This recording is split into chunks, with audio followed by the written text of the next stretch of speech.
നമസ്കാരം. 24 റൗണ്ടപ്പിലേക്ക് എല്ലാ പ്രേക്ഷകർക്കും സ്വാഗതം. ആദ്യം ലോക്സഭാ തെരഞ്ഞെടുപ്പ് വാർത്തകളിലേക്ക്.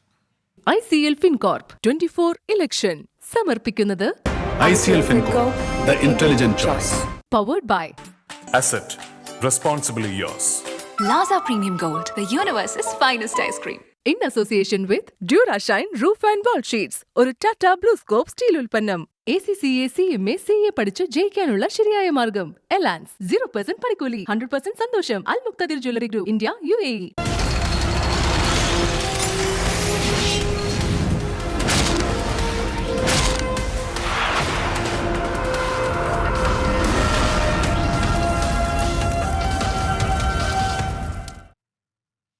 തെരഞ്ഞെടുപ്പുമായി ബന്ധപ്പെട്ട് വളരെ പ്രധാനപ്പെട്ട ഒരു വിഷയത്തിൽ ഹൈക്കോടതിയുടെ വിധി വന്ന ദിവസമാണിന്ന്. തൃപ്പൂണിത്തുറ നിയമസഭാ മണ്ഡലത്തിലെ തെരഞ്ഞെടുപ്പ് കേസിൽ MLA കെ ബാബുവിന് ആശ്വാസം.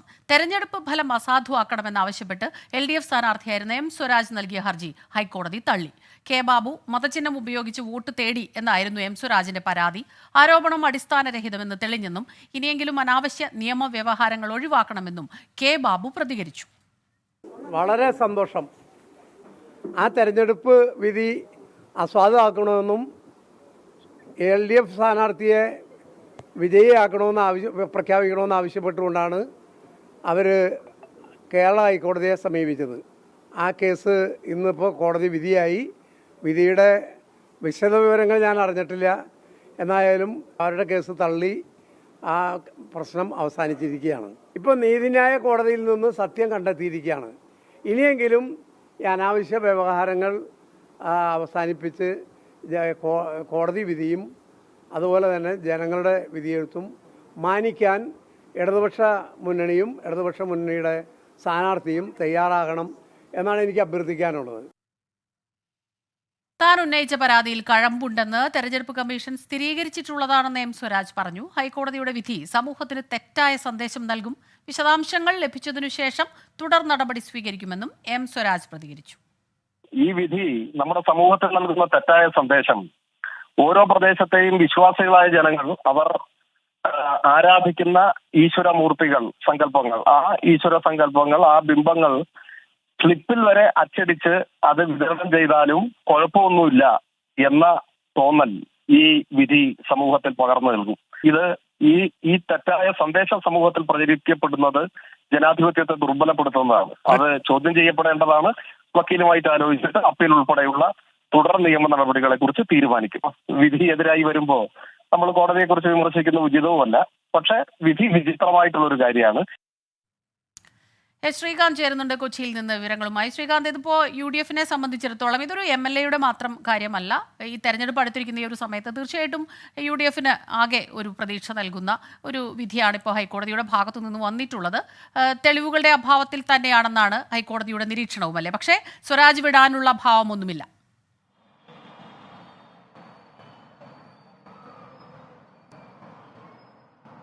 നിലവിൽ ജസ്റ്റിസ് PG അജിത് കുമാറിന്റെ ബെഞ്ചാണ് ഈ കേസിൽ നിർണായക ഉത്തരവ് പറയുകയുണ്ടായത്. ഇതിൽ അദ്ദേഹം പറഞ്ഞ കാര്യം കെ ബാബുവിനെതിരായി M സ്വരാജ് സമർപ്പിച്ച ഹർജി തള്ളുന്നു എന്നുള്ളതാണ്.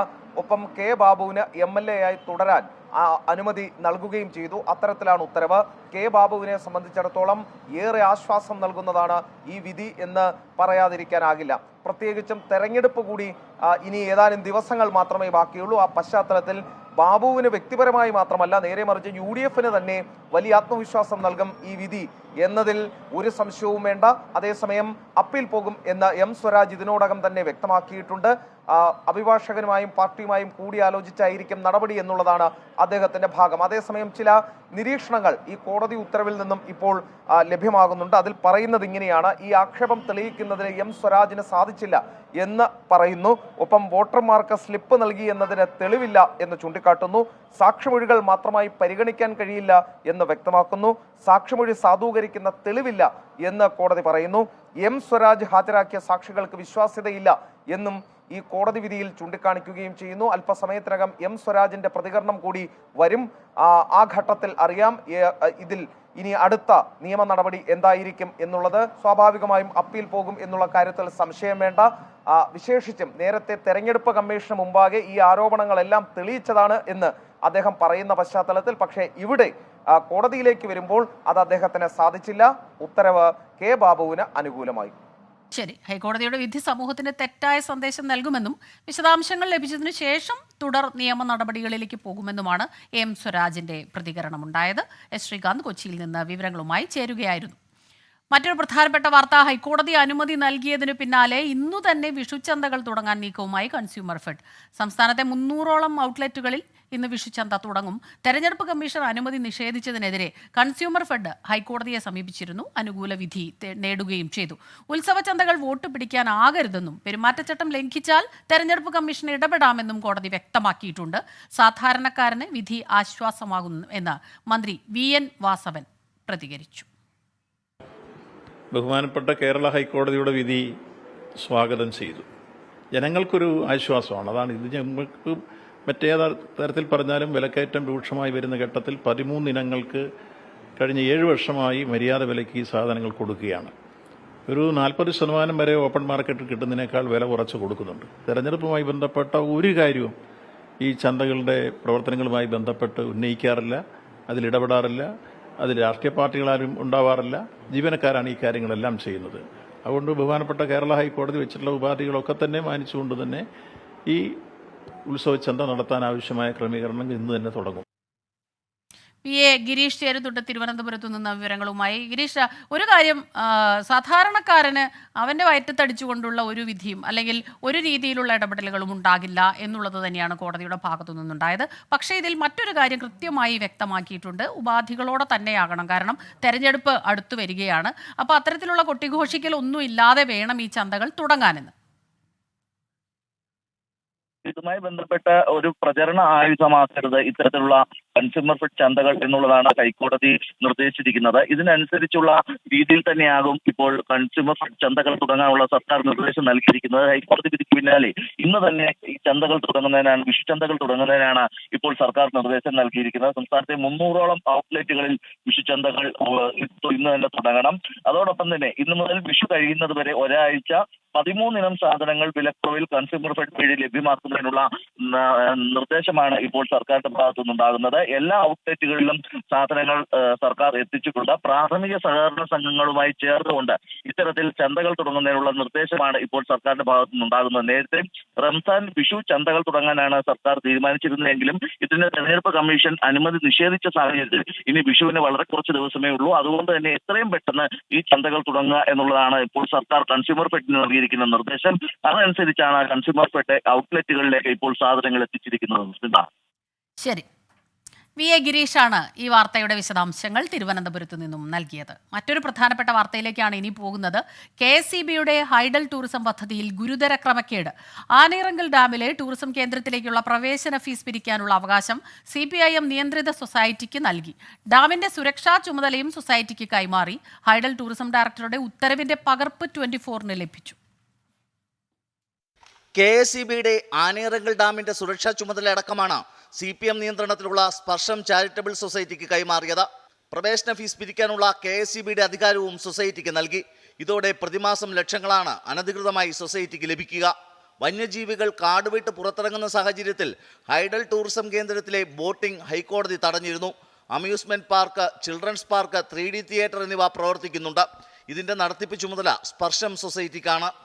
ഓരോ ദിവസവും ശരാശരി 50,000 രൂപ വരെ പ്രവേശന ഫീസായി കഴിഞ്ഞ മാസം വരെ KSEBക്ക് ലഭിച്ചിരുന്നു. ടൂറിസം കേന്ദ്രം പ്രവർത്തിക്കുന്നില്ലെന്ന വിവരമറിയാതെ നിരവധി ആൾക്കാർ വരുന്നുവെന്നും സാമൂഹ്യ വിരുദ്ധർ അകത്ത് കയറുന്നുവെന്നും ചൂണ്ടിക്കാട്ടി അമ്യൂസ്മെന്റ് പാർക്ക് നടത്തുന്ന സ്പർശം സൊസൈറ്റി ഹൈഡൽ ടൂറിസം ഡയറക്ടറേറ്റിന് കത്ത് നൽകി. തുടർന്നാണ് ആൾക്കാരെ നിയന്ത്രിക്കാനെന്ന പേരിൽ പദ്ധതി പ്രദേശത്തിന്റെ ചുമതല സൊസൈറ്റിക്ക് നൽകിയത്. KSEB കൈവശം വച്ച് കരമടച്ചുകൊണ്ടിരിക്കുന്ന തന്ത്രപ്രധാനമായ ഒരു ഡാം സൈറ്റ്, അതിൻ്റെ സുരക്ഷാ ചുമതല അടക്കം ബോർഡിൻ്റെ അനുമതിയില്ലാതെ എങ്ങനെ ഈ സൊസൈറ്റിക്ക് കൈമാറും എന്നതാണ്. ഇത് ഈ ഉത്തരവ് ഇറക്കിയിരിക്കുന്നത് തെറ്റാണെന്ന് അത് ഇറക്കിയവർക്ക് തന്നെ അറിയാവുന്ന ഒരു കാര്യമാണ്. കാരണം എന്ന് വെച്ചാൽ അതിനടിയിൽ പറഞ്ഞിട്ടുണ്ട്, ഇത് സംബന്ധിച്ച് എന്തെങ്കിലും പരാതിയോ ആക്ഷേപമോ വരികയാണെങ്കിൽ അന്നേരം തന്നെ അത് പുനഃപരിശോധിക്കുമെന്ന്. KSEB പിരിച്ചാൽ കോടതി അലക്ഷ്യമാകുമെന്ന ചൂണ്ടിക്കാട്ടിയാണ് നടപടിയെന്നാണ് ഡയറക്ടറേറ്റിന്റെ വാദം. അത്യാവശ്യമുള്ള ജീവനക്കാരെ മാത്രമാണ് നിലനിർത്തിയിട്ടുള്ളതെന്നും വരുമാനമില്ലാത്തതിനാൽ കൂടുതൽ പേരെ നിയോഗിക്കാൻ കഴിയില്ലെന്നും ചൂണ്ടിക്കാട്ടിയാണ് പ്രതിമാസം ലക്ഷങ്ങൾ പിരിക്കാനുള്ള അവകാശം സ്വകാര്യ സൊസൈറ്റിക്ക് നൽകിയത്. കൂടാതെ തന്ത്രപ്രധാനമായ ഡാമിന്റെ സുരക്ഷാ ചുമതലയും സൊസൈറ്റിക്ക് കൈമാറിയിട്ടുണ്ട്. VA ഗിരീഷ്, 24, തിരുവനന്തപുരം. ഹൈക്കോടതിയുടെ മുൻപാകെ ഞങ്ങൾ തെരഞ്ഞെടുപ്പ് പരാതിയായി ഉന്നയിച്ചത്. എല്ലാ തെളിവുകളും കോടതിയുടെ മുൻപാകെ ഞങ്ങൾ കൊണ്ടുവന്നതാണ്, കോടതിയെ ബോധ്യപ്പെടുത്താൻ ശ്രമിച്ചതാണ്. പക്ഷേ വിധി മറിച്ചാണ് ഉണ്ടായത്. ഈ വിധി വളരെ വിചിത്രമായിട്ടുള്ള ഒരു വിധിയാണ്. ഇത് ജനാധിപത്യത്തെ ശക്തിപ്പെടുത്തുന്ന ഒരു വിധിയല്ല. ഒരു കേസിലെ ജയപരാജയമൊന്നും ഒരു പ്രശ്നമേ അല്ല. അല്ലെങ്കിൽ ഈ കേസിലൂടെ വിജയിച്ച് നിയമസഭാംഗമാവുക എന്നതൊന്നുമല്ല ഇതിൻ്റെ ആത്യന്തികമായ കേന്ദ്ര പ്രശ്നം. അത് ജനാധിപത്യത്തെ ദുർബലപ്പെടുത്തുന്ന, ജനാധിപത്യം അട്ടിമറിക്കപ്പെടുന്ന നഗ്നമായ നിയമലംഘനങ്ങൾ തടയപ്പെടേണ്ടതുണ്ട് എന്ന ബോധ്യമാണ്. പക്ഷേ ഈ വിധി തെറ്റായ ഒരു സന്ദേശം നമ്മുടെ സമൂഹത്തിന് പകർന്നു നൽകും. പ്രത്യേകിച്ചൊരു തെരഞ്ഞെടുപ്പിൻ്റെ ഉച്ചസ്ഥായിയിലാണ് ഈ വിധിയും പുറത്തു വരുന്നത്. ഈ വിധി തെറ്റായ കീഴ്വഴക്കങ്ങൾ സൃഷ്ടിക്കുമോ എന്ന് ആശങ്കപ്പെടേണ്ടതുണ്ട്. വിശ്വാസികളുടെ വോട്ട് നേടാൻ, വിശ്വാസികളെ ചൂഷണം ചെയ്യാൻ, അവർ വിശ്വസിക്കുന്ന ദൈവങ്ങളുടെ ചിത്രം അച്ചടിച്ച് അവർക്കിടയിൽ പ്രചരണം നടത്തിയാൽ പോലും അതൊക്കെ ചെയ്യാവുന്നതാണ്, അതൊക്കെ സാധൂകരിക്കപ്പെടും എന്ന തോന്നൽ ഈ വിധി ഉണ്ടാകും. അതുകൊണ്ട് തന്നെ ഈ വിധി ചോദ്യം ചെയ്യപ്പെടേണ്ടതാണ് എന്നാണ് ഈ ഘട്ടത്തിൽ ഞാൻ വിചാരിക്കുന്നത്. പാർട്ടിയുമായും വക്കീലുമായും ആലോചിച്ച ശേഷം വിധി പകർപ്പൊക്കെ വിശദമായി പരിശോധിച്ച ശേഷം ആ കാര്യത്തിൽ ഉചിതമായിട്ടുള്ള തീരുമാനം കൈക്കൊള്ളും. ഇത്രയുമാണ് ഈ ഘട്ടത്തിൽ പറയാനുള്ളത്. ഇനി വേറെ നിങ്ങൾക്ക് ചോദിക്കാണ്ട് ചോദിക്കാം. ഓക്കെ, പറയണ്ട.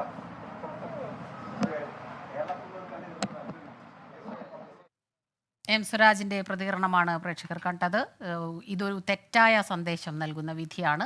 വിധിക്കെതിരെ നിയമ നടപടികൾ സ്വീകരിക്കും, അപ്പീൽ പോകുമെന്നാണ് ഇപ്പോൾ എം സ്വരാജ് പറഞ്ഞത്. മറ്റൊരു പ്രധാനപ്പെട്ട വിവരത്തിലേക്കാണ് ഇനി പോകുന്നത്. വയനാട് മൂലങ്കാവിൽ കാട്ടുതീ. മുത്തങ്ങ വനമേഖലയിലാണ് തീ പടർന്നത്. തീ കെടുത്താനുള്ള ശ്രമങ്ങൾ ഇപ്പോഴും തുടരുകയാണ്. സുർജിത്ത് അയ്യപ്പത്താണ് ചേരുന്നത് വയനാട്ടിൽ നിന്ന് വിവരങ്ങളുമായി. സുർജിത്ത്, തീ കെടുത്താൻ കഴിഞ്ഞോ? കൂടുതൽ എന്തെങ്കിലും അപകടങ്ങൾ, പ്രശ്നങ്ങൾ ഉണ്ടോ? അവിടുത്തെ ഒരു സ്ഥിതി എന്താണിപ്പോൾ? സ്മിത, ഇത് മൂലങ്കാവ് എന്ന് പറയുന്ന പ്രദേശത്താണ് ഇങ്ങനെ ഒരു അഗ്നിബാധ ഉണ്ടായത്. മുത്തങ്ങ വന്യജീവി സങ്കേതത്തോട് ചേർന്ന് കിടക്കുന്ന പ്രദേശമാണ്.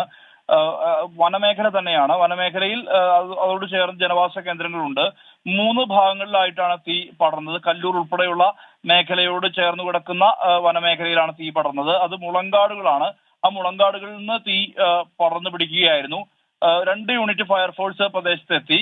അവിടെ എത്തി തീ നിയന്ത്രണ വിധേയമാക്കാൻ സാധിച്ചിട്ടുണ്ട് ഇതുവരെ. എന്തായാലും ആ മേഖലയിൽ നാട്ടുകാരും അതോടൊപ്പം തന്നെ വനംവകുപ്പ് ഉദ്യോഗസ്ഥരും ഫയർഫോഴ്സും ചേർന്ന് നടത്തിയ ഒരു സംയുക്ത നീക്കമാണ്.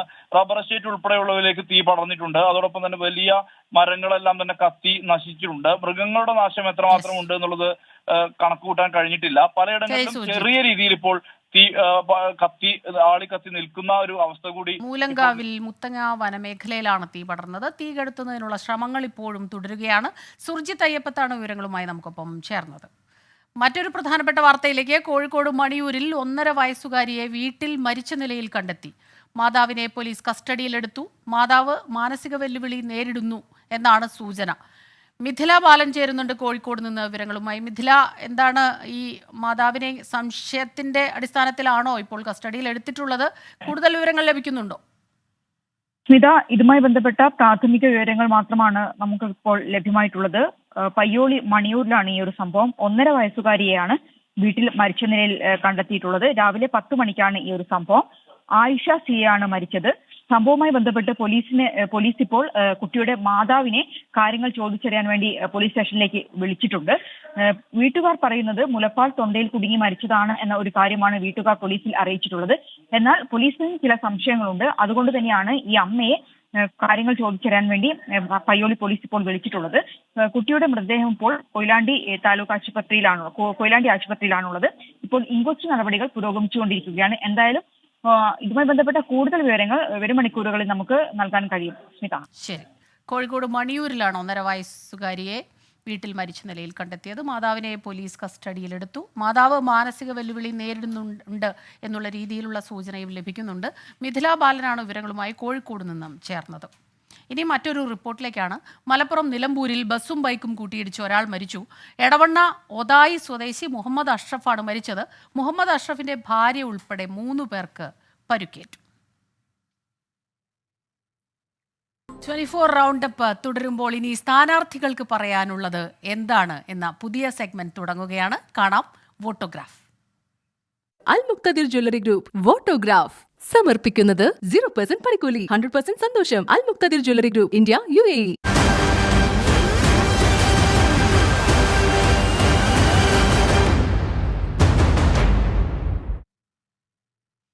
മലനാടും ഇടനാടും തീരപ്രദേശവും ചേർന്ന കൊല്ലം ലോക്സഭാ മണ്ഡലത്തിൽ വികസനം മുൻനിർത്തിയുള്ള ചർച്ചകളാണ് സ്ഥാനാർത്ഥികൾ നടത്തുന്നത്. റെയിൽ, റോഡ് ഗതാഗത നവീകരണവും ടൂറിസവും വനിതാ ശാക്തീകരണ പദ്ധതികളും മണ്ഡലത്തിൽ നടപ്പാക്കുമെന്ന് 3 പ്രമുഖ സ്ഥാനാർത്ഥികളും വോട്ടേഴ്സിന് ഉറപ്പു നൽകുന്നു.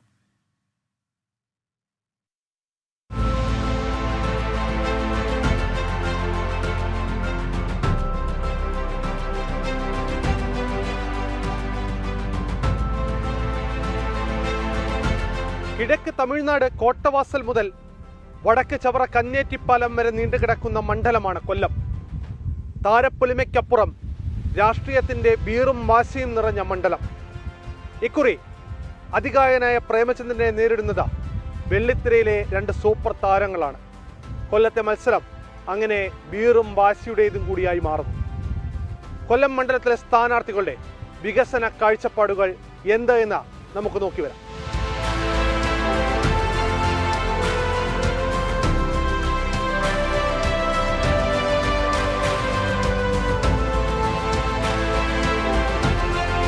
ഹാട്രിക് ലക്ഷ്യമിട്ടിറക്കുന്ന UDF സ്ഥാനാർത്ഥി NK പ്രേമചന്ദ്രന് തീരദേശ മേഖലയുടെ സമഗ്ര വികസനവും ബാക്ക്വാട്ടർ ടൂറിസവും എക്കോ ടൂറിസവും അടക്കമുള്ള വിവിധങ്ങളായ വികസന കാഴ്ചപ്പാടുകളാണ് മുന്നോട്ട് വെക്കാനുള്ളത്.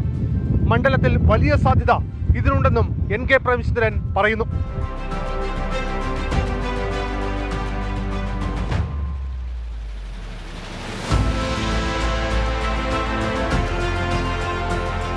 Coastal tourism, backwater tourism, eco tourism എല്ലാമുള്ള ഒരു ജില്ലയാണ് നമ്മുടെ. ഇതിനെല്ലാം കൂടി ലിങ്ക് ചെയ്തുകൊണ്ടാണ് അവിടെ സ്റ്റേറ്റ് ഗവൺമെൻറ്റിൻ്റെ ഒരു നല്ല കോഓപ്പറേഷൻ, സഹകരണം ആ കാര്യത്തിൽ ആവശ്യമാണ്.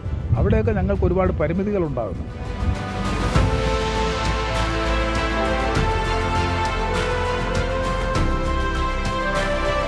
മോദി ഗ്യാരണ്ടിയിലൂന്നിയ വികസനമാണ് NDA മുന്നോട്ട് വെക്കുന്നത്. മണ്ഡലത്തിൽ സമൂലമായ വികസനത്തിനൊപ്പം പൊതുഗതാഗത രംഗത്തെ മാറ്റവും NDAയുടെ വികസന പത്രികയിലുണ്ട്.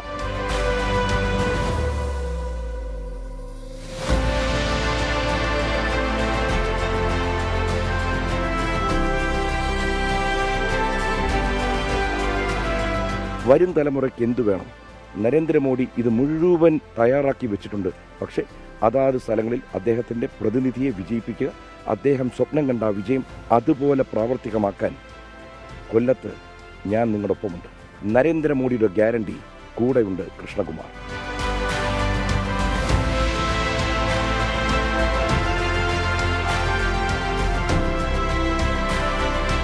പൊതുമേഖലാ സ്ഥാപനങ്ങളുടെ പുനർജീവനവും അടിസ്ഥാന സൗകര്യങ്ങളുടെ വികസനവുമാണ് LDFന്റെ വികസന രേഖയിൽ പ്രധാനപ്പെട്ടത്.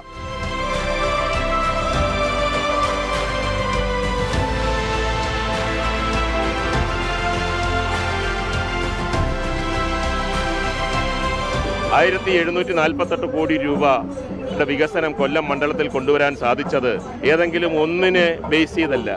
ടോട്ടലായിട്ട് എന്താണ് ടൂറിസം, എന്താണ് പാലം, എന്താണ് സമുച്ചയം, എന്താണ് കലയുടെ ഹബ്ബ്, എന്താണ് വിദ്യാഭ്യാസം, എന്താണ് ആശുപത്രി, ഇങ്ങനെ ഓരോന്നും ഏറ്റവും പ്രധാനപ്പെട്ട ഗ്രീവിയൻസസുകൾ മുന്നോട്ട് വെച്ച് അതിനുവേണ്ടി പ്രവർത്തിക്കുക, പോരാടുക.